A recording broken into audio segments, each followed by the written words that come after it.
everyone, good to have you tuning into this series of the Investor Talk. And in this episode, we have Ye Sheng here with us.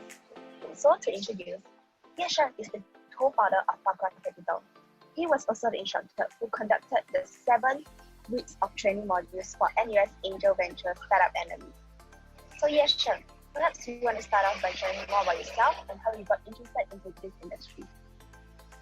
Okay, sure. Thanks, Zatalyn. Thanks for having me here. It's really a pleasure and honor to be sharing with everyone here.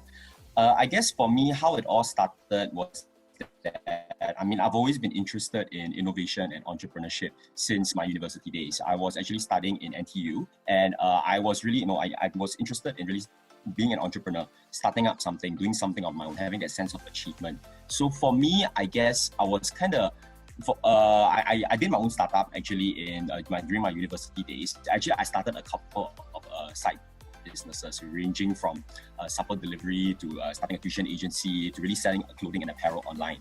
Most of these ventures kind of failed, but I think it's through these taste of failure, that's where I actually get that sense of achievement and ownership, in the sense that I'm able to get my hands dirty, down and dirty, and to really know something, to execute something along the way. And it's not something that you can really, I would say, replicate or learn in a standard corporate job. So I think this was how I kind of started my journey into the innovation and entrepreneurship space. As to how I really got into venture investing and angel investing, I guess you can say that I was also informally introduced to the industry during my university days, because perhaps to give a little bit of background, my father was actually an ex-tech entrepreneur. He became a VC and eventually he's an LP in a venture fund, Singaporean venture fund.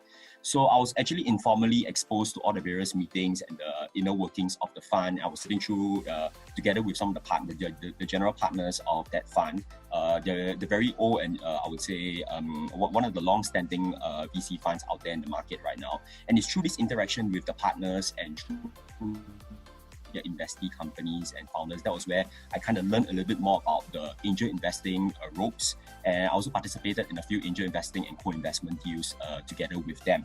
So, but it was more from an informal setting. So after I graduated, I actually took up a few corporate jobs, because that was where I could learn a little bit more of processes, really just getting out there into the working world and knowing how the working world and working life is really about. But of course, I was never totally settled. I was more interested, of course, in still the entrepreneurship and innovation space and really startup investing. So that was when in 2017, I decided to actually do a complete industry switch to actually join NUS Enterprise, and that was where I actually picked up the ropes of officially picked up the ropes of venture investing, startup investing at the investment team for NUS Enterprise. So and then after that, subsequently, sometime in 2019, that was where I left together with a couple of my partners to actually start Farquhar Capital, which is actually a seed to Series A early stage venture capital fund, investing into 3 verticals: Industry 4.0, food tech, and digital media across Southeast Asia. So yeah, that's pretty much who I am. Why did you make it so specific, in a sense that Farquhar Capital only invests in these 3 specific industries? Right. Okay. I guess us, it's pretty standard, because for digital media, we would actually call it more of a catch-all, where it covers really all the necessary verticals or aspects of media itself. It could be in terms of e-commerce, it could be in terms of entertainment, it could be in terms of ride-hailing apps and everything. So it's pretty much a catch-all. It's something that we do not want to actually leave out. Whereas when it comes to Industry 4.0, I think we all understand that there is this new trend towards moving towards automation, efficiency, productivity, and this can be actually generated through the various sub-verticals of really AI, IoT, and robotics. So this is also another trend which the world is moving towards, as we are trying to make work easier for labor, for manpower, and really to effectively generate productivity gains. For food tech, as we all know, I think the population is actually increasing. It's expected to really hit 9 billion by the end of, say, probably 2030, 2050. I can't recall the numbers offhand. So with a vast experience in the VC industry, let's zoom down our next few questions on how investors actually source for startups. So at the starting phase, what tools do early stage investors actually use to source, screen, and vet startup investors? What tools? I would say for me, it really depends. It really varies of how exactly you want to go about sourcing for these early stage startups. I think if you were to kind of draw back a little bit from what I taught in the early modules at NAV, actually what I actually shared was that, well, you could either source, be it through cold emails or cold approaches, be it through LinkedIn, or be it through startups actually kind of cold approaching you. So it really depends on how you market or brand yourself over LinkedIn as to being somewhat approachable, be it for investment opportunities or collaboration opportunities. That is one aspect. The other aspect, which is kind of downplayed right now due to the whole COVID pandemic, is that where you actually go out, attend events, attend conferences, be it through Echelon E27, Tech in Asia, or really just demo days at Antler EF. That is where you actually get to meet founders. That's where you actually get to hear them pitch their ideas, and you get to see really the interesting kind of startups, groundbreaking ideas, technologies that they're kind of launching, they're pioneering. And this is where you can actually kind of learn a little bit more about what they're doing. And you can also meet up with these founders in person. You can also probe their technology, get to know them a little bit better and in a more intimate way. And after that, at the same time, you get to see and determine whether is the kind of vertical that you're really interested in, and is this something that you really want to invest into. So I guess that's really the various other outlets or aspects to it. Of course, I mean, these are the two common ways, be it through the cold approach, or people were to cold approach you, or you just have to go out and really meet in person. My personal stand is that I always prefer physical interaction, although now it's increasingly becoming harder due to COVID. There's the safe distancing, social distancing and all, but I mean, we'll try our best as we adapt to this new norm. Yeah, in fact, I heard from a lot of investors that they actually prefer a referral kind of basis whereby there's trust already built up right before that. So I mean, for Farquhar Capital, what are the numbers whereby maybe on a yearly basis, how many investors and startups actually come to you, and what are the successful metrics? I would say for us, a month we could actually have, I mean, it really depends because we do have various schemes for us. I think we are also one of the accredited mentor partners. So we are actually able to dish out Enterprise Singapore's Start SG Founder Grant. So that's really for the pre-seed and early stage startups that are really just starting out. They want to kickstart their business. They want to get the gun for the early 30,000 or 50,000 seed money or the pre-seed money grant to actually kind of kickstart their business. For us, if you want to talk about really the pipeline, the number of deals that actually coming through, well, it can actually hit up to perhaps 10 a week. So that's really quite a fair bit. So I mean, a month, if you have to multiply by 4, it'll be around 40. So we have to kind of sieve through which are the applications, 40 applications in total. And we have to determine which are the ones that we are able to respond to. We see that there's some natural synergistic fit with Farquhar FEC, and how we can actually value add to you guys. So we try our best to actually address most of the applications for at least the pre-seed stage.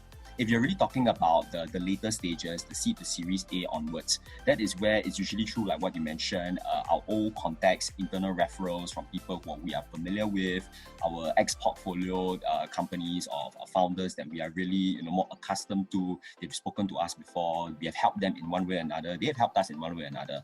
And they're really coming back to us, and because they see the certain value add that we're able to deliver to them, hence they really want us to be a part of their shareholders or their investors and be on their cap table as a whole, because they believe in the kind of value that we're able to deliver to them. Yeah.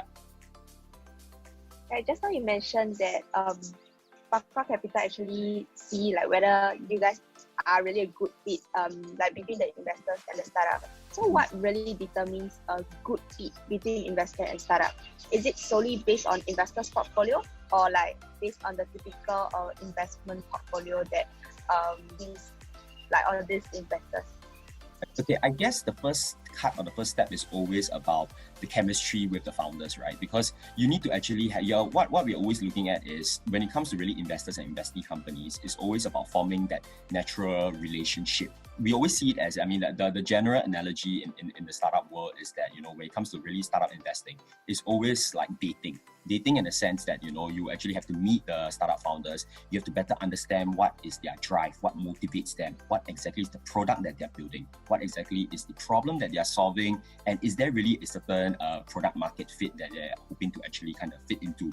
At the same time, you also have to better understand what are their goals and their visions going forward, because this really is able to tell what exactly are their personalities, what are their character, what exactly is it really a good fit for you guys, because you might want somebody who actually is more of a slow and steady kind of founder who has his fundamentals right, or you want somebody, a founder who is a little bit more aggressive.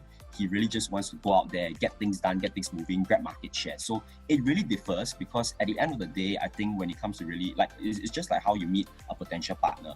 That potential partner might be somebody who is a little bit more energetic, more outgoing, spontaneous. It might fit to your character, but if your character is more of a naturally reserved, quiet kind, and then you know that it's maybe just completely contrasting from what you are as a person, then that is where you don't see a natural fit. So I think really the chemistry is the first thing.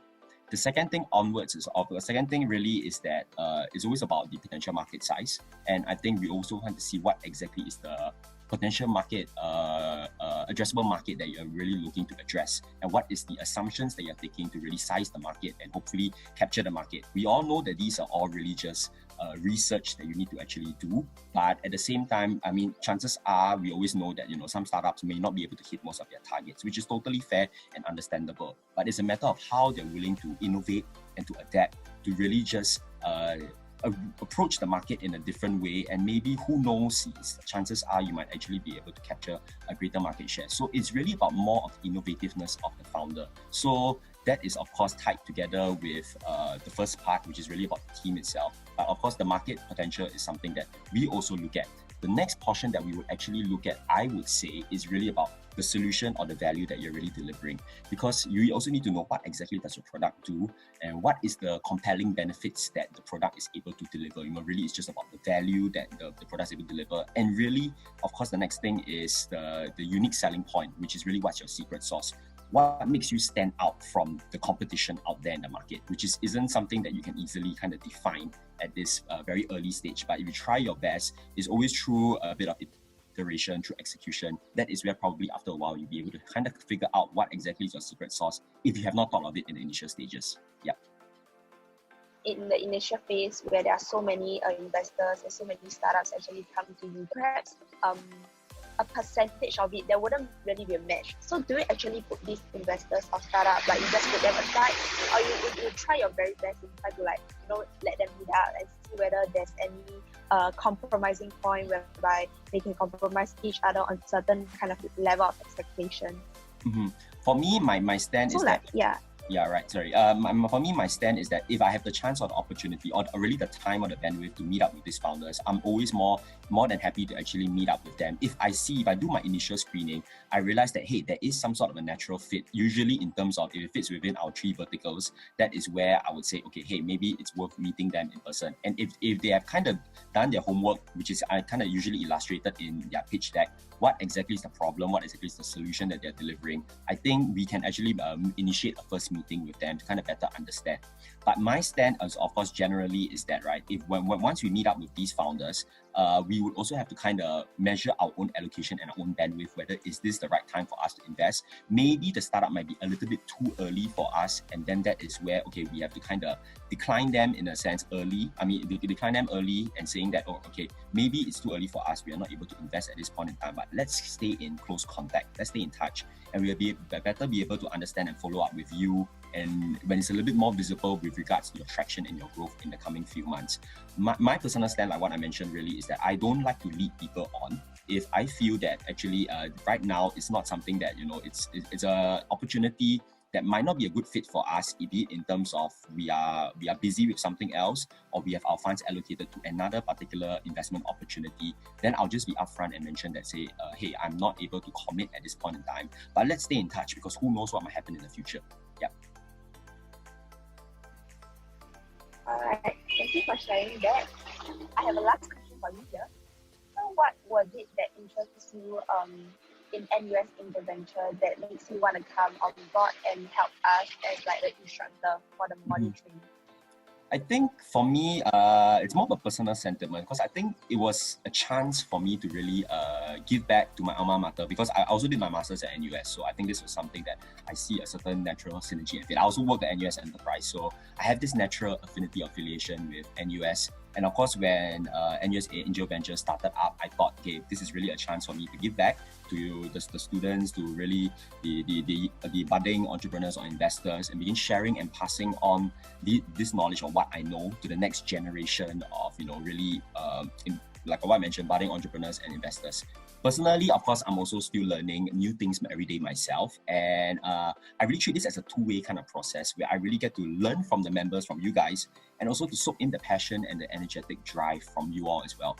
And I felt that, NAV was really a good initiative. And really, I think the traction has been really impressive despite being in its nascent stage. So yeah, good job to you guys. Right. Thank you, Ye Sheng. Thank you for taking time of this really sorry. Yeah. All right, Ye Sheng, thank you for taking time of your busy schedule to have this Zoom sharing with us. We have come to the end of this session. So anyone of you out there have any other follow-up questions, do send your question to our email right here. And also do connect with Ye Sheng on LinkedIn and reach out to him. Thank you, Ye Sheng, once again. And Thank you.